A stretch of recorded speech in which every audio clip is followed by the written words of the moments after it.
14 அம்ச கோரிக்கைகளை நிறைவேற்றிட வலியுறுத்தி திருவாரூரில் ஊரக வளர்ச்சி மற்றும் ஊராட்சித்துறை அனைத்து ஓய்வூதியர்கள் சங்கத்தினர் ஆர்ப்பாட்டம்.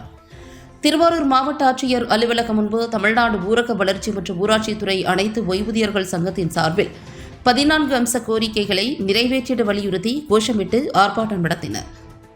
தமிழக அரசு ஊழியர்கள் ஓய்வு பெறும் நாளில் தற்காலிக பணி நீக்கம் என்ற நடைமுறையினை கைவிட வேண்டும். ஊராட்சி ஒன்றிய பணி ஓய்வூதியர்களின் வைப்பு நிதி தொகைக்கான வட்டித் தொகை தாமதம் இன்றி அனுமதித்து விரைவில் வழங்கிட வேண்டும். அரசு துறை மற்றும் ஊராட்சி ஒன்றிய பணி ஓய்வூதியர்கள் அனைவருக்கும் விடுபாடு இன்றி மருத்துவ காப்பீடு அடையாள அட்டையினை உடன் வழங்கிட வேண்டும். ஓய்வூதியர்கள் மீதான ஒழுங்கு நடவடிக்கை நிலுவை இனங்கள் மற்றும் புகார் மனுக்களின் மீதான விழிப்பு மற்றும் லஞ்ச ஒழிப்பு துறை விசாரணைகள் மற்றும் விசாரணை அலுவலர்களின் துறை ரீதியான விசாரணைகளை தாமதம் இன்றி அரசு நிர்ணயித்துள்ள கால வரையறைக்குள் முடித்திட வேண்டும் உள்ளிட்ட 14 அம்ச கோரிக்கைகளை நிறைவேற்றிட வலியுறுத்தி இந்த ஆர்ப்பாட்டம் நடைபெற்றது.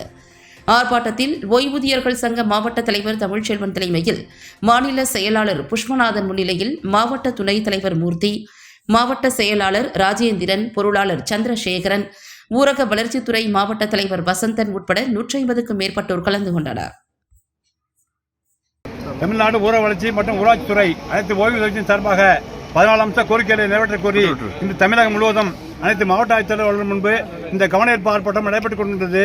மாண்புமிகு தமிழக முதல்வர்கள் ஏற்றுக்கொண்ட 14 அம்ச கோரிக்கைகளை நிறைவேற்ற வேண்டும், உடனடியாக நிறைவேற்ற வேண்டும். ஊராட்சி செயலாளருக்கு அவர்கள் பணிபுரிந்த காலத்திலே 50% ஓய்வூதியம் எடுத்துக்கொள்ளப்பட வேண்டும். சாலை ஆய்வாளர்களுக்கு கிரேட் 1 கிரேட் 2 என பெயர் மாற்றம் செய்து அதற்குரிய விதித்தளவு செய்து நிதியை வழங்கப்பட வேண்டும்.